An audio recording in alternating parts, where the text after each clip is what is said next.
Oke, silahkan yang belum on cam untuk segera on cam karena seperti biasa jika belum on cam maka perkuliahan tidak akan dimulai. Jadi mohon silahkan untuk seluruh mahasiswa bisa menyalakan kameranya agar bisa kami pantau untuk keaktifannya dan kegiatannya selama proses perkuliahan.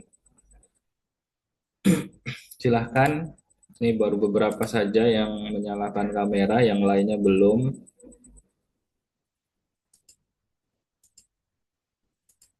Sambil menunggu teman-teman mahasiswa yang lain, silahkan yang sudah bergabung bisa menyalakan kameranya. Nah, ini yang rajin-rajin terpantau hanya ini terus ya, yang on cam nih, yang lainnya tidak on cam ini.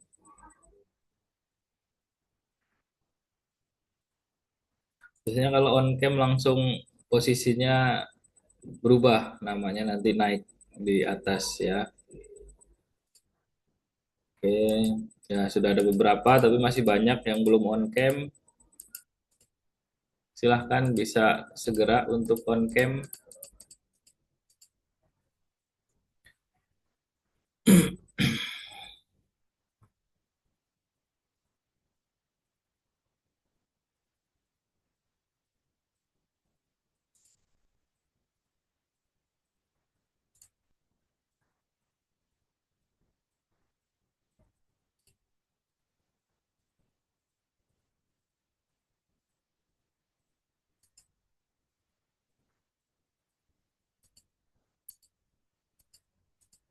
Masih banyak yang belum on cam.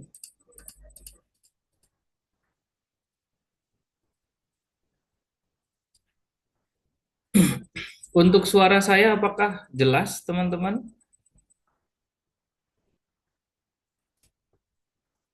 Mau nanti kalau misalkan ada yang kurang jelas ya atau tiba-tiba suara saya hilang atau ada kendala mohon diingatkan ya.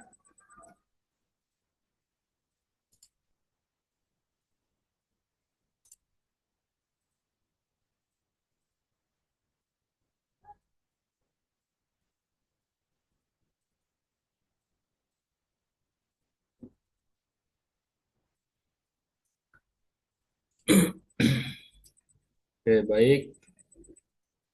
Oke, baik sudah beberapa on cam ya, tapi masih banyak yang belum.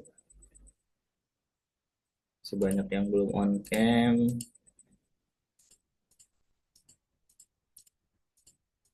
Yo, yang belum on cam ditunggu.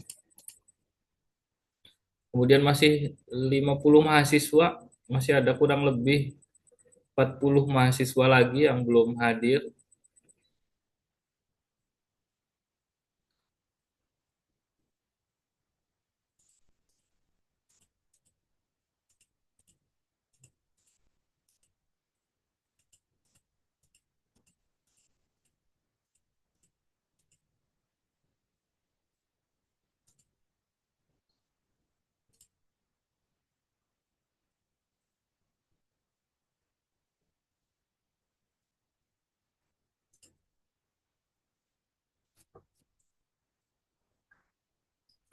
Oke, baik. Saya rasa kita mulai saja ya, karena waktunya juga sudah menunjukkan jam 1 lebih. Kemudian untuk materinya juga cukup banyak. Ya, mohon bisa diperhatikan dan bisa dipersiapkan untuk alat tulisnya, karena nanti juga teman-teman ada yang harus dicatat ya, rumus-rumus perhitungan dan lain sebagainya ada yang harus dicatat. Mohon bisa dipersiapkan untuk alat tulisnya ya, karena ada beberapa hal-hal penting yang nanti teman-teman perlu lakukan pencatatan. Oke, untuk pertemuan pada siang hari ini kita akan membahas terkait dengan asuhan keperawatan pada pasien-pasien dengan kondisi shock. Nah, sebelum saya mulai ya, jadi nanti asuhan keperawatan ini akan fokus pertolongan khususnya di ruang IGD ya, atau di ruang gawat darurat. Jadi bagaimana kita memberikan pertolongan ya untuk pasien-pasien dengan kondisi shock. Nah, teman-teman perlu dibedakan ya, jangan sampai teman-teman ketika dengar istilah shock ya, dengar istilah shock, yang ada di benak teman-teman adalah pasiennya kaget gitu ya, ataupun dia bukan didefinisikan sebagai kondisi yang tiba-tiba ngedrop gitu ya. Tapi kondisi shock ini adalah nanti berkaitan dengan suplai oksigen dan nutrisi yang harus terpenuhi di manusia ya. Jadi kondisi shock ini nanti kita akan lihat definisinya. Jadi jangan sampai ketika teman-teman mendengar istilah shock di IGD ya, terus ke gambarnya adalah pasien yang kaget karena tertimpa musibah atau lain sebagainya gitu ya. Oke, baik.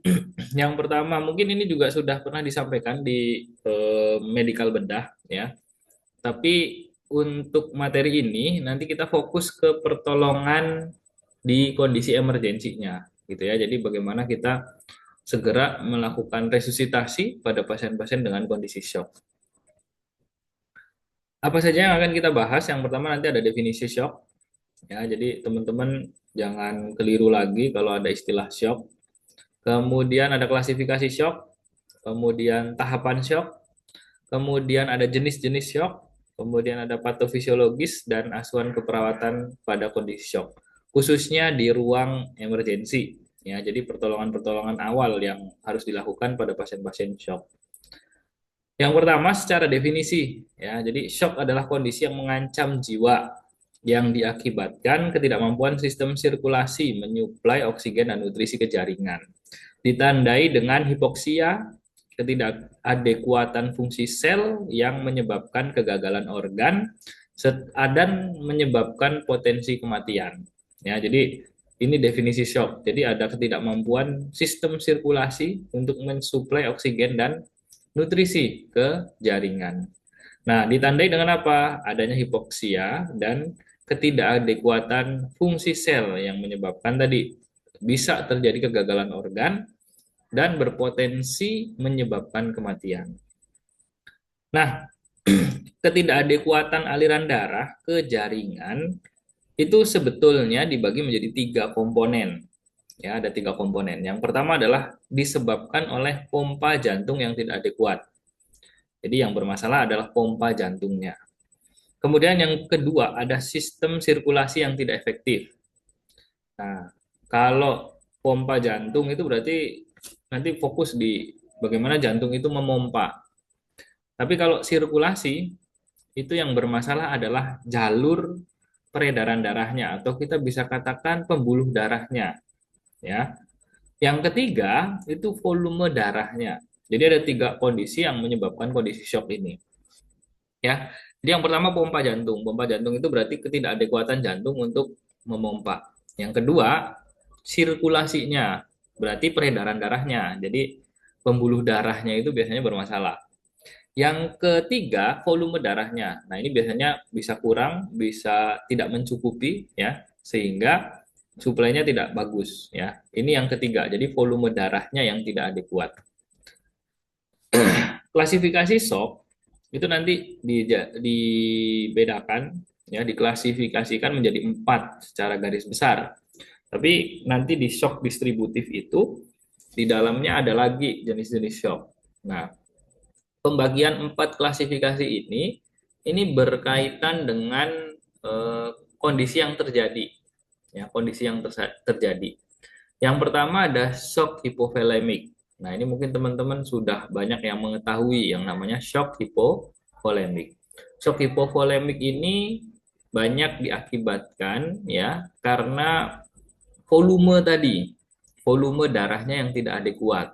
Ya, bisa karena kehilangan darah berlebih, bisa karena kehilangan cairan berlebih. Nah, itu hipovolemik. Kemudian ada kardiogenik.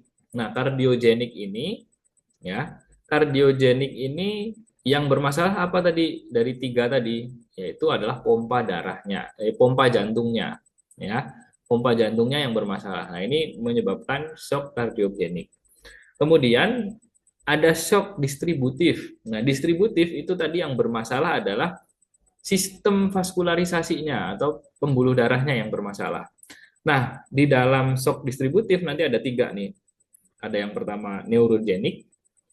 Neurogenik ini biasa karena disebabkan oleh kelainan saraf atau kerusakan saraf. Kemudian yang kedua ada anafilaktik. Anafilaktik ini biasa terjadi karena alergi ataupun keracunan.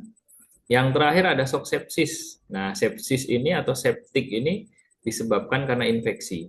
Ya, jadi karena infeksi oportunistik, ya, jadi infeksinya itu sudah menyebar ke pembuluh darah sampai ke seluruh peredaran darah tubuh, ya, sehingga menyebabkan tadi masalah di sistem peredaran darahnya, ya, atau pembuluh darahnya. Nah, yang agak lain ini yang di luar dari tiga tadi, ya, ini ada namanya shock obstruktif. Nah, shock obstruktif ini apa? Shock obstruktif ini kondisi di mana terjadi sumbatan atau penekanan. Jadi sebetulnya jantungnya itu normal, pembuluh darahnya normal, ya, tapi biasanya ada hal-hal yang menyebabkan, ya, kondisi jantung atau pembuluh darah itu tertekan. Nah, ini namanya shock obstruktif. Jadi gimana akhirnya? Ya, darah yang diedarkan ke seluruh tubuh ataupun ke jaringan itu juga bermasalah.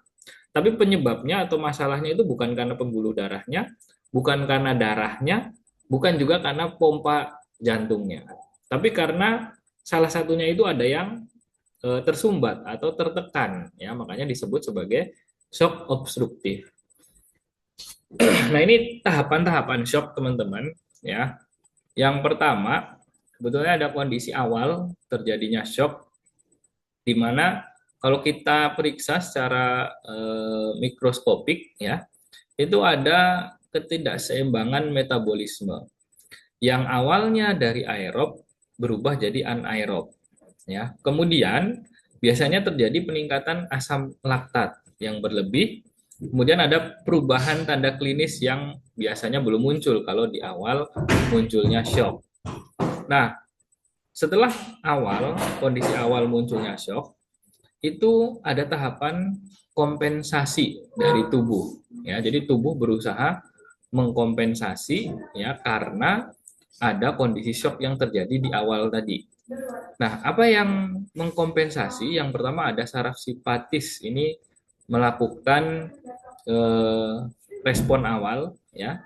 Yang pertama ada pelepasan hormon-hormon, ya, yang berkaitan dengan kontraktilitas jantung sehingga dari kompensasi tubuh ini jantung itu diminta untuk bekerja lebih, ya, untuk memenuhi tadi kebutuhan oksigen dan nutrisi ke seluruh tubuh. Jadi jantungnya diminta untuk bekerja lebih keras. Kemudian dari responnya, ya, respon neurohormonalnya ini akan terjadi yang namanya vasokontriksi, di mana vasokontriksi ini yang nanti sangat berpengaruh itu adalah pembuluh darah. Jadi pembuluh darahnya itu diminta oleh tubuh itu untuk mengecil. Kenapa? Biar tekanannya itu nanti lebih kuat, ya. Kemudian harapannya peredaran darah itu bisa sampai ke jaringan dan organ-organ penting. Kemudian biasanya ada muncul juga pelepasan hormon namanya hormon aldosteron. Nah, ini di mana ini akan mempengaruhi penurunan urin output. Jadi, kenapa? Karena kan darahnya bisa jadi perlu diedarkan ke seluruh tubuh. Jadi, produksi urinnya nanti akan ditahan terlebih dahulu. Ya, jadi biasanya urin outputnya akan menurun. Nah, di mana nanti frekuensi jantungnya naik, kemudian kebutuhan atau pemecahan kadar glukosanya itu juga naik. Nah, ketika masuk ke tahapan selanjutnya yaitu tahap progresif, ya. Nah, ini mulai muncul nih masalah-masalah di tahapan progresif. Nah, mulai ada ketidakseimbangan elektrolit, ya, bisa terjadi asidosis. Kemudian bisa terjadi edema perifer. Bisa terjadi aritmia, ya, aritmia jantung. Kemudian, nah, ini biasanya akan muncul tanda khas pada kondisi shock, yaitu munculnya hipotensi. Kemudian dari fisik biasanya muncul kepucatan, ya, pucat wajahnya, kemudian kulitnya atau akralnya dingin. Terkadang juga kalau sudah masuk ke tahapan progresif ini sampai menyebabkan terjadinya penurunan kesadaran. Yang selanjutnya masuk ke tahapan refraktori. Nah, ini kalau di tahapan ini bisa menyebabkan tadi kerusakan sel ataupun organ secara irreversible. Jadi apalagi kalau organ-organ vital seperti otak, nah itu sifatnya irreversible. Ya, jadi tidak bisa ada perbaikan kembali. Ya, kalau sudah rusak ya rusak. Nah, ini bisa terjadi ya, baik itu di tingkat seluler maupun di tingkat organ. Nah, yang paling parah menyebabkan kematian gitu ya. Nah, ini untuk tahapan-tahapan shock. Yang pertama kita bahas dulu ini shock hipovolemik. Nah, jadi apa sih yang menyebabkan? Nah, ini akibatnya adalah penurunan preload ya. Nah, hipovolemik nanti identik dengan dua penyebab ya, ada hemoragik dan non hemoragik. Nah, hemoragik ini berkaitan dengan kehilangan darah secara berlebih. Contoh misalkan terjadi trauma atau ada perdarahan di area lambung ya. Kemudian non hemoragik, nah ini kehilangan cairan. Contohnya misalkan diare berat, ya pasiennya muntah berat banyak gitu ya. Ataupun pasien-pasien dengan kondisi luka bakar. Nah, ini kalau luka bakar banyak cairan yang hilang dari tubuh. Kemudian secara patofisiologis, jadi terjadi penurunan volume intravaskuler, akhirnya terjadi penurunan curah jantung. Kemudian penurunan curah jantung ini menyebabkan penurunan di dua kondisi ya. Jadi yang pertama di cairan interstisial ya, ini juga mengalami masalah. Kemudian stroke volumenya juga bermasalah ya. Sehingga tekanan darah akan turun ya, tekanan darahnya akan turun. Kemudian otomatis perfusi jaringan ya itu akan berkurang. Sehingga apa? Jaringan-jaringan ataupun sel-sel di dalam tubuh ini kekurangan darah ataupun tadi darah itu kan fungsinya mengangkut oksigen dan nutrisi. Nah, ketika terjadi penurunan perfusi jaringan, ya akhirnya tadi bisa menyebabkan kerusakan metabolisme di dalam sel. Nanti sel ini kalau sudah mulai banyak yang rusak, bisa menyebabkan kematian organ. Nah, organ mengalami kerusakan bisa menyebabkan kematian pada individu ataupun pada manusia yang mengalami kondisi shock. Yang kedua, kardiogenik. Nah, kardiogenik ini yang bermasalah itu di pompa jantung. Ya, jadi biasanya disertai dengan kondisi adanya penyakit jantung pada pasien-pasien dengan shock kardiogenik. Yang pertama bisa terjadi karena disfungsi sistolik, ya ada penyakit infak miokard, ada kardiomiopati atau hipertensi pulmonal. Kemudian ada disfungsi diastolik. Nah, ini biasanya terjadi hipertrofi ventrikel ataupun kardiomiopati. Kemudian disaritmia. Nah, ini disaritmia ini yang bermasalah itu adalah kelistrikan jantungnya. Nah, biasanya terjadi bradiaritmia. Jadi sudah bradikardi terus ada irama EKG yang tidak normal ya.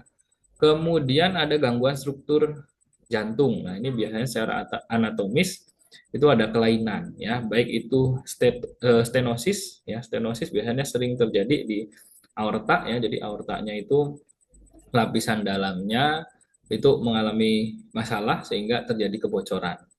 Kemudian juga bisa sampai ke ruptur septal. Jadi penyekat jantungnya itu kan jantung itu dibagi menjadi 4 ruangan.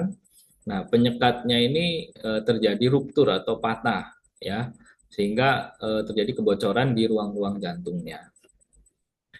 Kemudian nah ini hampir sama ya. Jadi kalau di pompa jantung itu yang paling terlihat itu adalah ketika stroke volumenya itu berkurang drastis sehingga menyebabkan penurunan curah jantung dan akhirnya jantung itu gagal memompa darah ya sehingga terjadi sama penurunan perfusi jaringan ke seluruh tubuh. Nah, biasanya, nah kalau di jantung ini juga kadang jantungnya juga mengalami iskemia. Ya, jadi karena pompanya kurang, nutrisi dan oksigen yang ke jantung juga biasanya berkurang. Nah, itu juga menyebabkan kondisi yang lebih parah. Ya, sudahlah jantungnya tidak bisa memompa dengan maksimal, kemudian juga nutrisi dan oksigen yang diharapkan sampai ke jantung itu juga bermasalah, sehingga menyebabkan tadi disfungsi miokard yang akan semakin memperparah kondisi shock kardiogenik ini. Kemudian yang ketiga, nah ini ada shock distributif ya. Jadi shock distributif ini itu biasanya terjadi karena dilatasi pembuluh darah yang secara masif ya. Jadi pembuluh darahnya itu melebar secara masif. Nah, makanya di shock distributif ini yang akan bermasalah ya, yang akan bermasalah itu adalah peredaran darahnya atau pembuluh darahnya. Nah, ada tiga kondisi yang itu juga menjadi jenis-jenis shock di dalam shock distributif ya. Yang pertama tadi ada sepsis. Nah, sepsis ini diakibatkan oleh infeksi. Nah, di mana infeksinya ini menyebar secara sistemik sampai ke peredaran darah, sampai ke pembuluh darah ya. Nah, contohnya apa nih? Pneumonia. Contoh pneumonia ya. Pneumonia ini kan ada di paru-paru ya. Namun ya, ketika sudah parah, nah infeksi bakteri pneumonia ini bisa menyebar ke seluruh tubuh melalui apa? Melalui peredaran darah. Nah, ketika angka infeksinya itu menyebar secara sistemik ke peredaran darah, maka ini akan menginfeksi sel-sel pembuluh darah. Yang terjadi apa? Yang terjadi adalah pembuluh darah ini terjadi vasodilatasi atau pelebaran yang masif ya. Logikanya gimana? Logikanya ketika teman-teman eh, menyalakan keran air yang ada selangnya gitu ya. Anggaplah selang itu adalah pembuluh darah. Ketika nanti teman-teman itu menggunakan seukuran selang yang kecil dengan posisi kerannya itu sama ya, bukaan kerannya itu sama, otomatis tekanannya akan tinggi ya, tekanannya akan tinggi. Tapi kalau misalkan kerannya itu bukaannya sama tapi selangnya dipakainya gede, nah itu pasti tekanannya akan berkurang. Nah, ini sama seperti yang terjadi di pembuluh darah. Ketika terjadi vasodilatasi, berarti kan pembuluh darahnya melebar. Ketika tekanan jantungnya sama saja, ya, maka terjadi penurunan, ya, penurunan tekanan di dalam pembuluh darah. Nah, apa akibatnya? Akibatnya adalah akhirnya, ya, tekanan yang dibuat oleh si jantung itu tidak bisa sampai ke organ-organ yang terutama posisinya jauh dari lokasi jantung, gitu ya, karena tekanannya kurang. Nah, ini untuk shock distributif yang sepsis. Jadi kalau sepsis ini identik karena terjadi infeksi. Infeksinya bisa apa saja teman-teman ya. Jadi bisa infeksi apa saja lah pokoknya. Bisa karena virus, bisa karena bakteri, di mana sudah menyebar sampai ke pembuluh darah. Kemudian yang kedua, nah ini adalah neurogenik. Nah, neurogenik ini berkaitan dengan saraf. Ya, jadi berkaitan dengan saraf. Yang menyebabkan apa? Ya sama tadi pelebaran pembuluh darah ya. Nah, kalau yang neurogenik ini identik dengan masalah saraf ya, bisa karena cedera medula spinalis ya, bisa karena anestesis spinal ya, bisa karena depresi pusat vasomotor. Nah, itu yang bisa menyebabkan pembuluh darah nanti melebar secara masif. Kemudian yang ketiga ada anafilaktik. Nah, anafilaktik ini bisa karena reaksi hipersensitivitas ya atau alergi, bisa juga karena keracunan juga. Itu masuk ke anafilaktik. Beberapa kasus pernah saya dapatkan ternyata pasien-pasien yang mengalami keracunan. Nah, jadi kondisinya mengalami shock anafilaktik ya karena dia keracunan. Kemudian, nah, untuk distributif, kata kuncinya tadi ya, jenisnya sebetulnya banyak ya, tergantung dari penyebab ya. Kalau infeksi berarti sepsis, kalau cedera ataupun masalah neurologis berarti neurogenik, kalau alergi atau keracunan berarti shock anafilaktik. Nah, kondisinya sama distributif, itu ada dilatasi pembuluh darah yang masif gitu ya. Nah, ini kondisinya, jadi kalau di shock distributif bisa karena infeksi, cedera spinal atau reaksi alergi ya. Kemudian karena pembuluh darahnya melebar, maka tekanannya akan turun. Ya, tekanan darahnya akan turun. Otomatis stroke volume akan turun, curah jantung turun sehingga perfusi jaringan juga turun. Ya, logikanya seperti selang tadi. Ketika tekanannya sama, bukaan kerannya sama, ketika kita pakai selang yang kecil, tekanannya akan tinggi. Kalau selangnya kita gedein, maka tekanannya akan rendah, seperti itu. Kemudian yang terakhir ini ada shock obstruktif. Nah, obstruktif ini biasa karena retraksi pengisian diastolik ventrikel kanan akibat kompresi atau penekanan pada jantung. Nah, itu sebenarnya jantungnya normal, tapi bisa jadi karena jantungnya ini tertekan. Apa yang menyebabkan? Yang pertama ada tamponade jantung. Ya, yang kedua ada tension pneumotorak. Nah, ini tension bisa menyebabkan shock obstruktif. Kemudian yang ketiga ada emboli paru. Nah, ini menyebabkan tadi fungsi jantung sebelah kanan itu mengalami penekanan sehingga fungsinya menurun. Ya, fungsinya menurun. Tapi sebetulnya kalau tekanan itu kita hilangkan, ya, itu fungsi jantung bisa kembali normal lagi. Nah, ini gambarannya ya, jadi terjadi kompresi secara struktural ya. Kemudian akhirnya apa? Posisi jantung tertekan ya, ataupun vena-vena yang ada di jantung tertekan ya, sehingga menyebabkan penurunan stroke volume, curah jantung menurun, akhirnya perfusi jaringan juga menurun. Nah, ini yang terjadi. Nah, kita masuk ke pengkajian. Ya, pengkajiannya apa saja yang harus dilakukan? Untuk di IGD tetap initial assessment kita gunakan. Ya, mulai pertama pengkajian airway, breathing, dan sirkulasi. Nah, tanda-tanda shock yang perlu teman-teman perhatikan ya. Jadi yang pertama area perifer. Ya, biasanya ini bermasalah. Apa yang terjadi pada pasien-pasien dengan kondisi shock?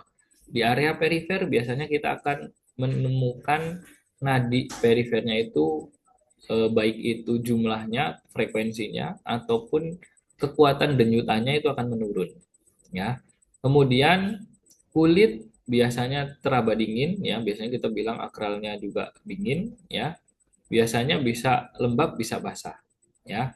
Kemudian CRT biasanya akan meningkat lebih dari 2 detik, kondisi pucat dan juga sianosis. Nah, ini di area perifer yang teman-teman bisa lakukan pengecekan ya. Nah, di perifer kemudian bisa diraba kulitnya ya, biasanya kan akralnya teraba dingin. CRT lebih dari 2 detik, kemudian kondisinya pucat, biasanya juga terjadi sianosis. Kemudian kalau dilihat dari fungsi renal ataupun ginjal, nah biasanya urin outputnya itu akan mengalami penurunan, ya, mengalami penurunan. Tapi kalau nanti dicek secara laboratorium, biasanya terjadi peningkatan ureum dan juga kreatinin. Kemudian secara cerebral, ya biasanya pasiennya cemas, ya, kemudian kadang ada keluhan nyeri, pusing, ya, nyeri kepala atau pusing, kemudian agitasi, atau juga kalau sudah sampai di tahap yang progresif, ya itu bisa mengalami penurunan kesadaran. Kemudian dari segi kardiopulmonal, ini biasanya nadi, tekanan darahnya akan turun, ya, tekanan darahnya akan turun, tapi nadinya jumlahnya naik, ya, nadinya naik. Kemudian ada disaritmia, jadi tidak beraturan irama EKG-nya. Kemudian tekanan JVP akan turun, tekanan CVP akan turun, terjadi takipneu, SPO2 akan turun, dan bahkan bisa menyebabkan gagal napas. Secara gastrointestinal, fungsi gastrointestinalnya biasanya suara bising ususnya akan menurun, ya, peristaltik ususnya juga kerjanya akan menurun. Biasanya juga dibarengi bisa hiperglikemia atau hipoglikemia. Kemudian dari fungsi hepatik, nah ini biasanya enzim-enzim heparnya ini akan meningkat. Plus biasanya kadang kita temukan juga laktatnya ataupun asam laktat di dalam tubuhnya itu mengalami peningkatan. Kemudian, nah ini teman-teman sudah saya buatkan tabelnya untuk jenis shock dan juga beberapa tanda yang spesifik pada pasien-pasien dengan kondisi shock. Nah, teman-teman bisa lihat ya. Jadi dari heart rate ataupun nadi, dari JVP atau jugularis vena pressure, kemudian dari tekanan darah, dari kulit dan dari CRT. Nah, ini sudah saya bantu untuk dibagi-bagi dalam bentuk tabel. Nah, kalau kita lihat, teman-teman, ada beberapa kesamaan ya antara hipovolemik, distributif, kardiogenik maupun obstruktif. Nah, kita lihat yang sama banget itu sebetulnya ada di tekanan darah dan juga CRT. Nah, ini kita bisa lihat yang pertama di tekanan darah, yang kedua di CRT. Jadi memang pada pasien-pasien dengan kondisi shock itu ada tanda khas yang hampir muncul di semua kondisi shock, yaitu adalah terjadinya penurunan tekanan darah atau hipotensi. Nah, ini tanda khas ideal pada hampir keseluruhan jenis shock, ya, terjadi hipotensi. Jadi memang tekanan darah ini cenderung mau jenis shock yang apa saja, ini terjadi penurunan tekanan darah. Yang kedua, yang kedua yang bisa teman-teman lihat itu adalah di CRT. Ya, CRT ini juga cenderung nanti akan lebih dari 2 detik, ya, lebih dari 2 detik untuk hasil CRT-nya. Jadi ketika teman-teman dipencet ujung kukunya itu kembali merahnya lagi itu lebih dari 2 detik ya, atau melambat. Ini menjadi indikasi ya bahwasanya kemungkinan pasien-pasien dengan penurunan eh, tekanan darah secara masif ya itu bisa jadi pasien tersebut dalam kondisi shock. Kemudian CRT-nya tadi melambat ketika kita periksa itu juga menjadi indikasi bahwasanya pasien tersebut mengalami shock. Nah, ada beberapa hal lain yang bisa kita tambahkan ya. Yang pertama untuk kulit.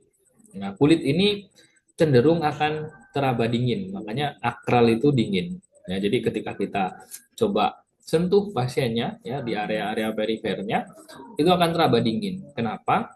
Karena suplai darahnya ke area-area perifer itu tidak sampai pada pasien-pasien shock. Ya, jadi perifernya cenderung nanti akan teraba dingin. Kemudian kalau dari HR, memang HR ini kebanyakan akan meningkat, ya. Tapi untuk kardiogenik, nah, bisa jadi nanti teman-teman menemukan kondisi HR-nya ataupun nadinya itu menurun, ya. Tapi ini bisa sebagai indikasi juga kecenderungan pada kondisi shock itu adalah HR-nya meningkat. Kenapa meningkat? Ya, seperti yang di awal tadi tahapan shock. Jadi ada tahapan kompensasi. Jadi ketika terjadi shock kan tubuh itu atau organ-organ di dalam tubuh itu kekurangan oksigen dan nutrisi. Maka tubuh itu mencoba melakukan kompensasi dengan cara apa? Dengan cara meningkatkan kerja jantung. Makanya nadinya cenderung meningkat ya. Jadi ini juga bisa menjadi salah satu indikasi. Nah, tapi yang paling jelas ya untuk ke semua shock yang hampir semuanya kita temukan adalah adanya penurunan tekanan darah dan adanya CRT yang melambat atau biasanya lebih dari 2 detik. Selebihnya tadi akral dingin kita bisa sebagai tambahan indikasi dan juga HR-nya biasanya nanti akan meningkat. Nah, untuk diagnosa keperawatan pada kondisi shock ya. Jadi yang bisa kita tegakkan pertama ya itu adalah perfusi jaringan perifer tidak efektif. Kenapa? Karena tadi berkaitan dengan masalah di mana tubuh itu yang nggak bisa memenuhi kebutuhan jaringan-jaringan perifer.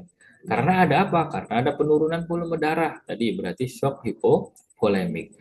Penurunan kontraktilitas jantung berarti tadi shock kardiogenik. Atau gangguan aliran darah atau sirkulasi. Ya, tadi shock distributif. Atau vasodilatasi yang luas, ini juga shock distributif. Ya, maka yang bisa kita tegakkan pertama untuk kondisi shock adalah perfusi jaringan. Karena sebetulnya di diagnosa keperawatan kita itu tidak ada diagnosa keperawatan shock itu tidak ada. Adanya resiko shock. Nah, kalau resiko itu berarti belum terjadi, tapi kondisi pasien itu bisa mengarah ke kondisi shock. Ya, makanya gimana nih kalau kita ketemu pasien shock? Nah, kita bisa menegakkan diagnosa keperawatan yaitu perfusi jaringan perifer tidak efektif. Atau diagnosa lain yang bisa berkaitan dengan shock. Yang pertama, ada defisit volume cairan. Nah, kalau di SDKI sekarang namanya hipovolemia. Ya, jadi hipovolemia. Jadi defisit cairan ya. Kalau di Nanda Niknok yang bahasa Indonesia itu adalah kekurangan cairan ya, kurang dari kebutuhan tubuh. Nah, itu untuk yang Nanda Niknok versi bahasa Indonesia. Kemudian ada penurunan curah jantung. Nah, tadi berkaitan dengan memang pompa jantungnya bisa bermasalah, kemudian bisa volume darahnya yang kurang, bisa juga karena sirkulasinya yang bermasalah, ya, sehingga menyebabkan penurunan curah jantung. Penurunan curah jantung ini berkaitan dengan preload, afterload, kemudian kontraktilitas jantung, ya. Makanya kita bisa tuh menegakkan diagnosa penurunan curah jantung. Kemudian yang ketiga yaitu adalah ketidakseimbangan nutrisi, kurang dari kebutuhan tubuh. Nah, ini biasanya berhubungan dengan peningkatan metabolisme tubuh ya, kebutuhannya itu meningkat ya karena tidak disuplai dengan bagus kebutuhan oksigen dan nutrisinya. Nah, untuk intervensi keperawatan khususnya di area gawat darurat, kita fokus saja pada airway, breathing, sirkulasi ya.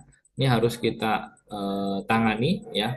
Yang pertama airway, tetap kita perhatikan jalan napasnya agar tetap terbuka ya.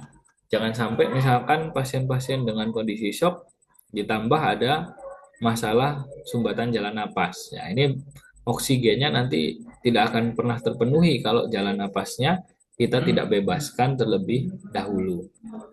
Kemudian yang kedua breathing. Nah, breathing ini bagaimana kita nanti memberikan oksigenasi. Pertahankan SpO2 di angka lebih dari 95 ya. Kenapa? Agar tadi karena suplainya itu ke jaringan, ke perifer, ke organ-organ itu kurang, ya maka kita harus sediakan oksigen yang cukup untuk pasien. Makanya kita perhatikan SpO2-nya kalau bisa di angka lebih dari 95%. Kemudian, nah ini sirkulasi, karena pada kondisi shock ini sangat banyak berkaitan dengan sirkulasi, ya. Nah, apa yang harus kita lakukan? Nah, ini ada beberapa tindakan di poin sirkulasi, sorry, di poin sirkulasi yang perlu teman-teman lakukan, ya. Kita akan identifikasi dulu, ya, identifikasi dulu sebetulnya shocknya ini karena apa, ya. Yang pertama, kalau misalkan teman-teman ketemu yang jenis hipovolemik karena kehilangan darah atau kekurangan cairan, khususnya yang kehilangan darah. Kalau terjadi kehilangan darah secara masif, secara berlebih, maka teman-teman harus ini hentikan perdarahan terlebih dahulu. Dengan cara apa?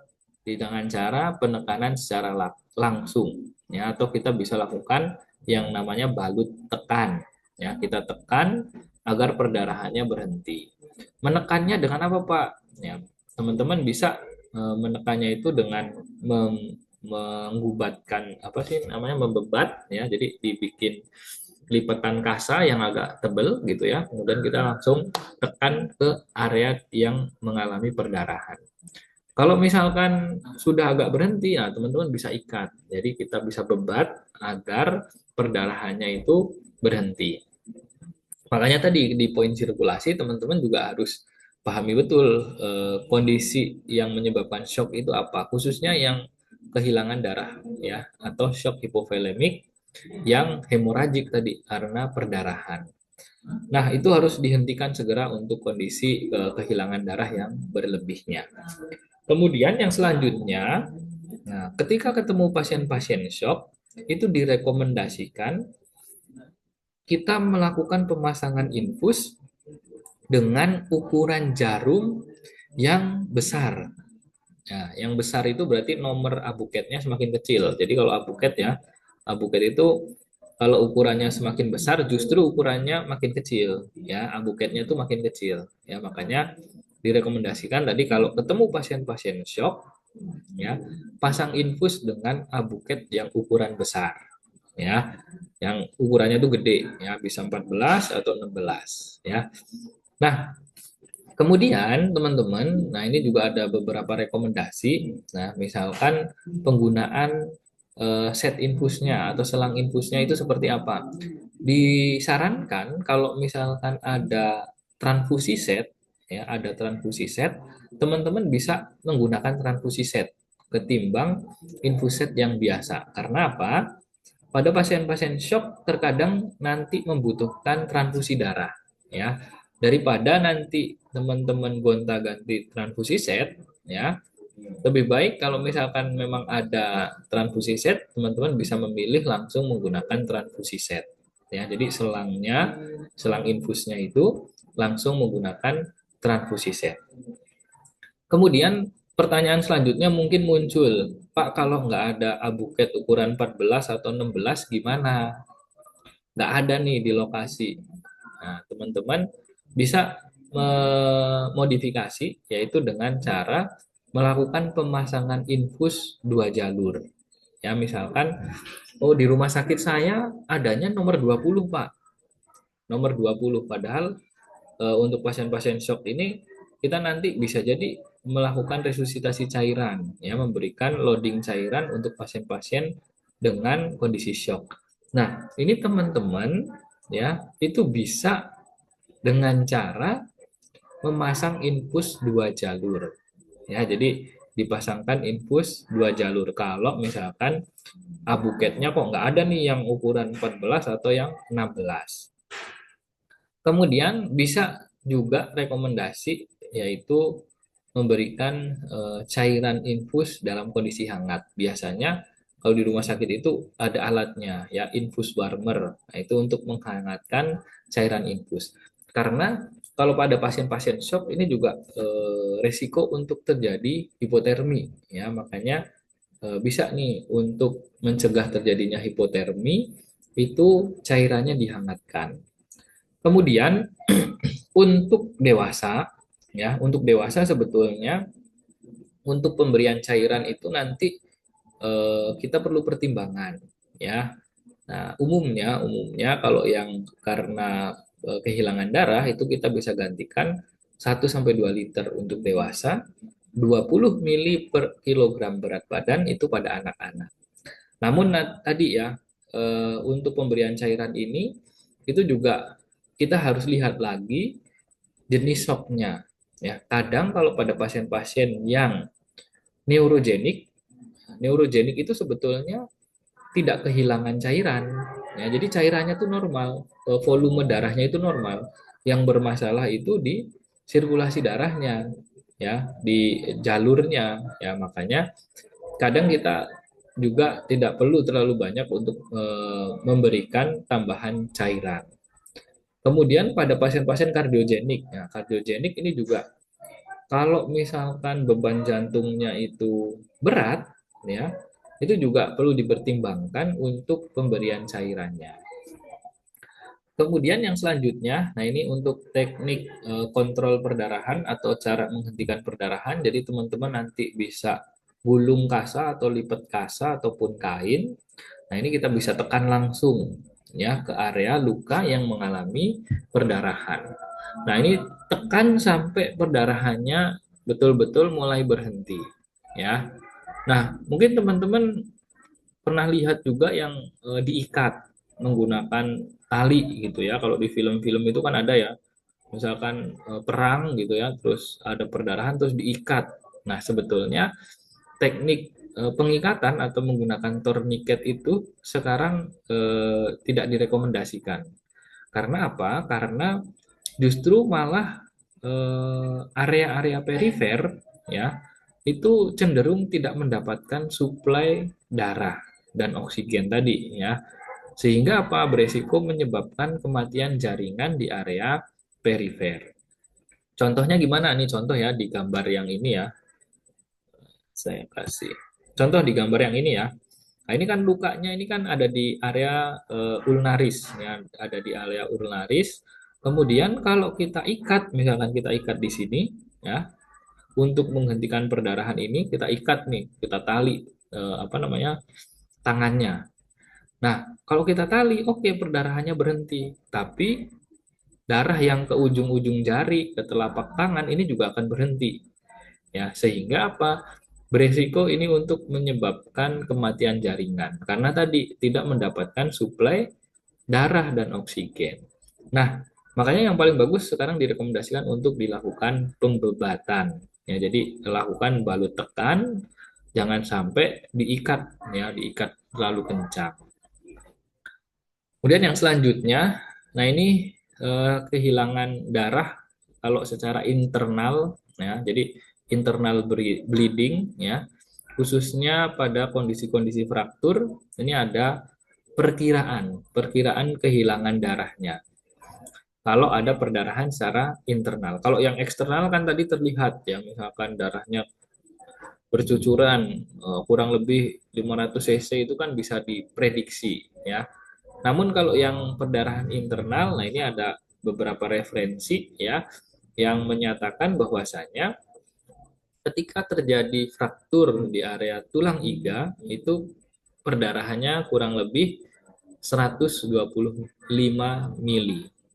Kemudian area radius atau ulna tadi misalkan patah di area tulang radius ataupun tulang ulnaris, maka kehilangan darahnya perkiraan adalah 250 sampai 500 mili. Di area tulang humerus itu 500 sampai 750. Di area tibia, tibia itu tulang kering ya, tibia, fibula ya, itu biasanya kalau kecelakaan lalu lintas kakinya di tulang keringnya patah. Nah, itu kurang lebih 500 sampai 1000. Kemudian femur di area paha, ya di area paha ini 1000 sampai 2000. Nah, yang paling parah itu kalau di area pelvis. Pelvis itu dipanggul.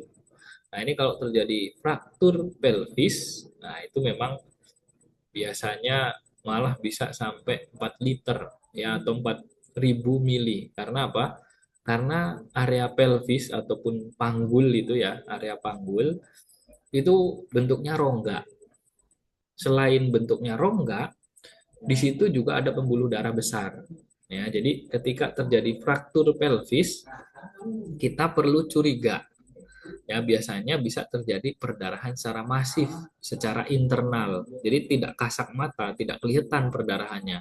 Karena biasanya perdarahannya itu akan mengumpul atau menumpuk di rongga pelvis. Nah, makanya memang paling parah ini biasanya akibat fraktur pelvis. Ya, jadi nggak kelihatan dari luar. Nah, tapi ternyata perdarahannya di dalam dan mengumpul atau menumpuk di rongga pelvis atau di panggul ya. Nah, itu bisa kalau referensi yang pernah saya baca itu bisa menampung sampai 4 liter darah ya, 3 sampai 4 liter darah gitu ya. Cukup banyak ya, makanya kalau ada fraktur pelvis, nah ini kita harus curiga ada kehilangan darah yang cukup masif ya. Kemudian yang selanjutnya, nah ini penanganan di IGD selanjutnya tadi kan A, B, C ya, poin utama kita A, B, C harus kita tangani. Kemudian kita lanjut nih ke pasien-pasien yang ke poin-poin yang selanjutnya yaitu disability. Ya, disability kita periksa tingkat kesadarannya, bagaimana respon pupilnya, kemudian fungsi sensoriknya dan motoriknya. Kemudian exposure, ya exposure, periksa seluruh permukaan tubuh. terutama ini. Kan kalau kemarin di muskuloskeletal itu ada dekap BTLS ya. Nah, ini juga tidak, ini hampir sama lah ya, tapi ini tidak lengkap seperti yang trauma tadi ya. Paling tidak ada poin ini yang harus diperiksa. Yang pertama ada deformity atau deformitas, perubahan bentuk dari anatomis tubuh. Kemudian O, open wound ataupun luka terbuka. Kemudian tenderness, nyeri tekan. Kemudian swelling, bengkak. Nah, ini harus dilakukan pemeriksaan. Kemudian lanjut ke inisial asesmen berikutnya yaitu ada Foley kateter. Nah, segera pasangkan kateter urin untuk menilai produksi urin ya, karena tadi pasien-pasien dengan kondisi shock itu biasanya urin outputnya akan menurun jumlahnya, akan berkurang jumlahnya ya. Maka kita bisa monitor dari mana? Dari pemasangan kateter. Ya, dalam 1 jam itu produksi urinnya berapa? Normalnya kan kalau dewasa itu kan 1 mili per kilogram berat badan per jam. Ya, jadi kalau beratnya 50, harusnya dalam 1 jam itu keluar 50 cc urinnya. Nah, kita lihat ya, kalau terjadi penurunan, terjadi penurunan urin output ya, maka terjadi kondisi tanda-tanda shock tadi ya. Jadi urin outputnya menurun. Kemudian yang selanjutnya pasang NGT. Ya, NGT ini diperlukan untuk apa? Untuk dekompresi lambung. Apa tujuannya? Mencegah terjadinya aspirasi ya. Jadi dekompresi lambung ini untuk meminimalkan terjadinya aspirasi. Biar apa? Biar pasiennya itu secara airway itu juga terbebas ya, karena mencegah terjadinya aspirasi. Kemudian gastric tube ini juga bisa kita pasangkan pada pasien-pasien yang keracunan, khususnya keracunan yang dimakan ya, dimakan atau diminum, itu kita bisa lakukan bilas lambung ya pada pasien-pasien tadi, berarti kemungkinan shock anafilaktik. Nah, intervensi lanjutannya apa? Nah, pertahankan patensi jalan nafas. Jadi setelah airway stabilisasi ya, pembebasan jalan nafas distabilisasi, itu pertahankan ya, pertahankan agar airway tetap terbuka. Kemudian pertahankan oksigenasi sesuai dengan kebutuhan pasien ya, tadi lebih dari 95%. Persiapkan intubasi dan ventilasi mekanik jika diperlukan. Contoh misalkan pasiennya penurunan kesadaran, ya ada cedera parah pada pasiennya sehingga perlu dipertimbangkan pemasangan intubasi. Nah, itu bisa dipertimbangkan. Tapi ya ini kebanyakan juga pasien-pasien shock itu juga tidak membutuhkan. Jadi ini jika perlu saja untuk dilakukan intubasi atau pemasangan ventilasi mekanik. Kemudian pertahankan pemasangan IV len ya, ataupun pemasangan infus ya. Jadi kalau bisa tadi ukurannya diperhatikan ya. Kalau nggak bisa ketemu ukuran yang gede, pasang 2 jalur. Nah, kalau misalkan ternyata contoh misalkan saya pernah ketemu pada pasien-pasien shock sepsis. Nah, shock sepsis itu karena terjadi infeksi ya, terus kadang juga terjadi edem. Ya, pasien-pasien kardiogenik juga kadang gitu. Jadi terjadi edem. Jadi pasiennya bengkak, pembuluh darahnya kecil, nggak kelihatan. Ya, padahal harus diberikan loading cairan. Nah, gimana caranya, Pak? Bisa kita pasang di vena sentral. Vena sentral itu di area leher. Ya, jadi pasang infusnya di area vena sentral. Kemudian berikan cairan sesuai order. Biasanya akan diberikan cairan kristaloid, cairan koloid, ataupun produk darah. Ya, jadi pada pasien-pasien dengan shock ini rekomendasinya memang kristaloid ya yang pertama. Kemudian kalau nggak ada kristaloid mentok bisa koloid. Kalau nggak ada lagi bisa produk darah. Nah, tapi beberapa referensi juga diminta untuk kombinasi. Tujuannya untuk apa? Tujuannya adalah untuk mengembalikan fungsi sirkulasi secara cepat ya. Nah, ini bisa dikombinasikan. Kemudian pengaturan posisi. Nah, pengaturan posisi ini juga penting. Biasanya kita menggunakan modified Tenderbach ya. Nah, ini posisinya seperti apa ya nanti. Jadi biasanya nih posisinya kakinya itu diangkat lebih tinggi. Biar apa? Biar peredaran darahnya ya itu nanti kembalinya ke jantung lebih cepat ya, dan juga nanti yang diedarkan akan fokus ke otak dulu. Jadi kepala posisinya ada di bawah, kakinya nanti agak diangkat gitu ya. Jadi biar apa, sirkulasinya ke otak tersuplai terlebih dahulu, kemudian darah yang di area perifer, di area kaki itu bisa cepat kembalinya ke jantung. Dan itu memperingan dari kerja jantung.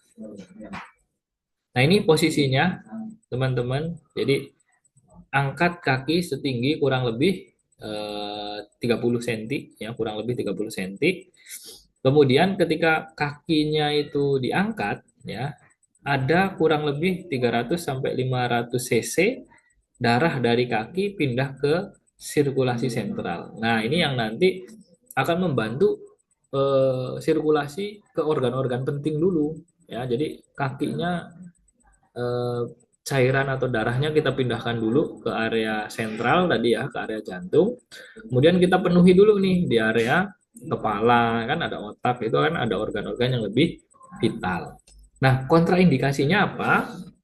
Kontraindikasinya adalah untuk pasien-pasien trauma servikal ya.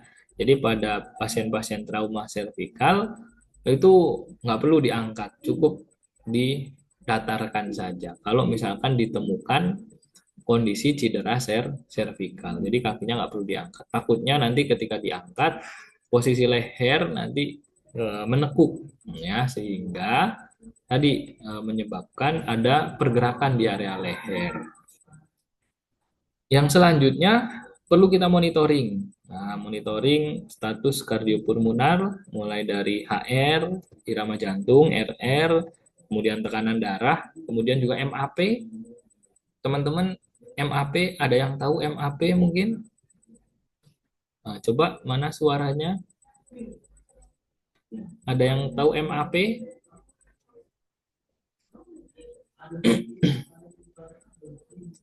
Ayo, ada yang tahu MAP tidak, teman-teman?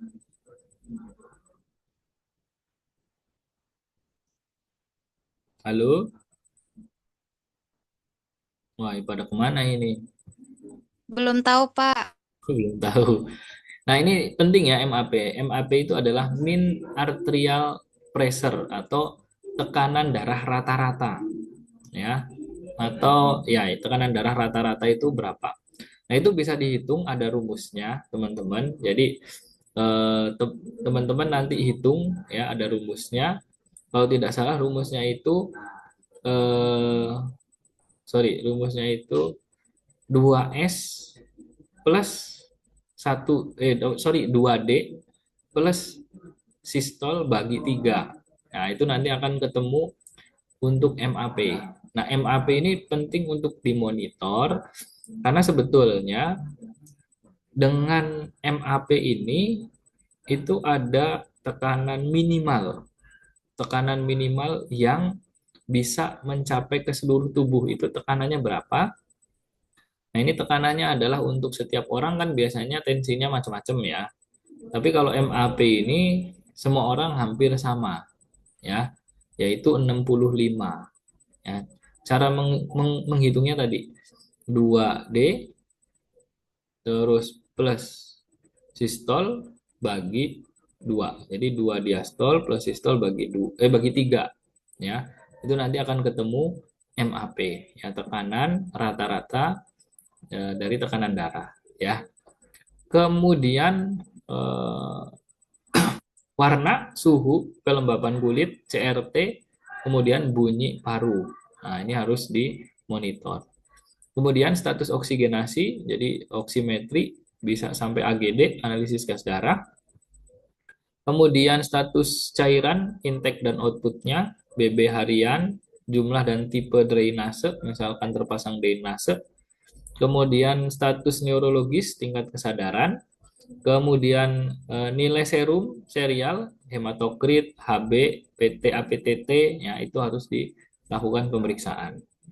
Kemudian jangan lupa berikan dukungan secara psikososial, kemudian monitor perkembangan komplikasi. Ya, komplikasinya tadi kerusakan sel, kerusakan jaringan, bisa juga menyebabkan kematian, gitu ya.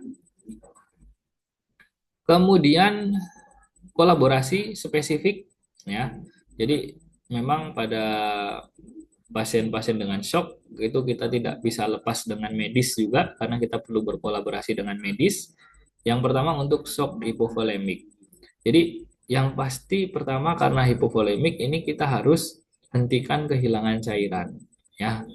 Baik itu akibat perdarahan maupun non perdarahan tadi ya. Jadi harus diberesi. Kalau pasiennya ada perdarahan ya kita harus segera hentikan perdarahannya. Kalau pasiennya diare berat atau muntah berat misalkan, nah itu kita harus hentikan diare dan muntahnya. Kemudian kembalikan volume sirkulasi. Jadi kembalikan volume darahnya. Ya, jadi digantikan. Cairan yang hilang kita gantikan. Dengan cara apa? Dengan cara resusitasi cairan. Nah, resusitasi cairan itu kita bisa pakai prinsip 3:1. 3:1 itu gimana, Pak? 3:1 itu 3 mili cairan kristaloid tiap kehilangan darah 1 mili. Jadi misalkan nih, pasiennya kehilangan darahnya 1 mili, ya, maka kita gantikan 3 mili cairan kristaloid. Kalau kita berpatokan pada yang tadi, estimasi kehilangan darah, contoh misalkan pada fraktur tibia. Fraktur tibia itu antara 500 mili kehilangan darah, ya. Maka estimasinya 500 mili kehilangan darah. Kita gantikan 3 kalinya, berarti 1.500 cairan kristaloid. Berarti cairan infus yang harus kita berikan tadi ketika terjadi misalkan fraktur tibia, estimasi kehilangan darahnya 500 mili, maka kita ganti pakai cairan infus itu sebanyak 1.500. Ini untuk shock hipovolemik. Untuk kardiogenik, nah ini agak sedikit tricky, ya, agak sedikit tricky. Kenapa? Karena kalau pada kardiogenik kita juga harus memperhatikan fungsi dari jantungnya. Makanya kita perlu nilai dulu. Yang pertama volumenya, yang kedua pompanya, yang ketiga iramanya. Ketika volumenya itu, nah biasanya kalau pada pasien-pasien dengan penyakit jantung itu biasanya sudah hipervolemi, ya, jadi ada edema dan lain sebagainya. Itu kan sebetulnya ada cairan berlebih di dalam tubuh. Maka kita juga harus hati-hati memberikan resusitasi cairannya. Tidak perlu banyak-banyak, cukup diperbaiki tadi pompanya, ya. Kemudian kita harus perhatikan juga iramanya. Ada nggak tuh takikardi, takiaritmia, bradiaritmia gitu ya. Nah, maka rekomendasi untuk pemberian cairan pada pasien-pasien dengan shock kardiogenik itu berikan cairan secukupnya, ya, secukupnya saja. Ya, kalau memang sudah berlebih ya tidak usah banyak-banyak pemberian cairannya. Beda kalau sama yang hipovolemik. Nah, fokus kita memperbaiki ini masalah pompa. Nah, dengan cara apa? Dengan cara kita berikan vasodilator bisa, ya, misalkan tekanan darah sistolnya kurang dari 100, maka bisa diberikan vasodilator dengan obat-obatan nitrogliserid atau NTG, ya.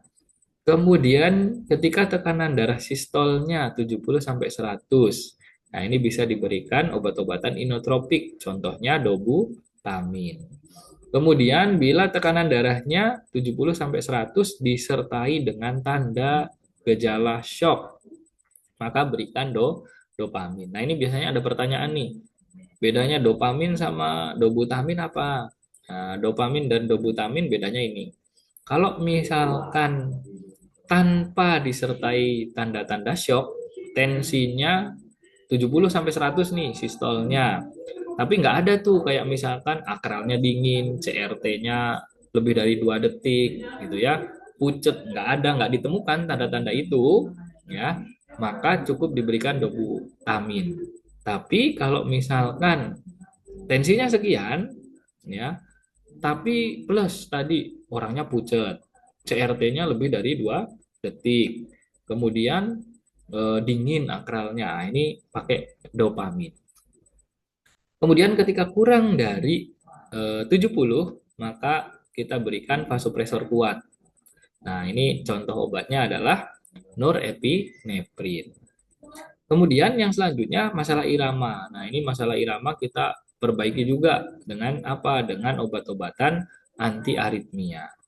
Tata laksana lanjutnya apa? Nah, ini kita bisa dilakukan intervensi-intervensi bedah ya untuk menunjang tadi fungsi dari jantung. Misal nih ada pembedahan ya berkaitan dengan stenosis aortanya, ada pembedahan terkait dengan infak miokardnya. Nah, itu bisa sebagai intervensi lanjutan. Tapi fokus di IGD tadi ya, ini cenderung nanti diberikan obat-obatan untuk memperbaiki fungsi pompa darahnya ya. Dengan apa? Dengan diberikan pertama vasodilator ya.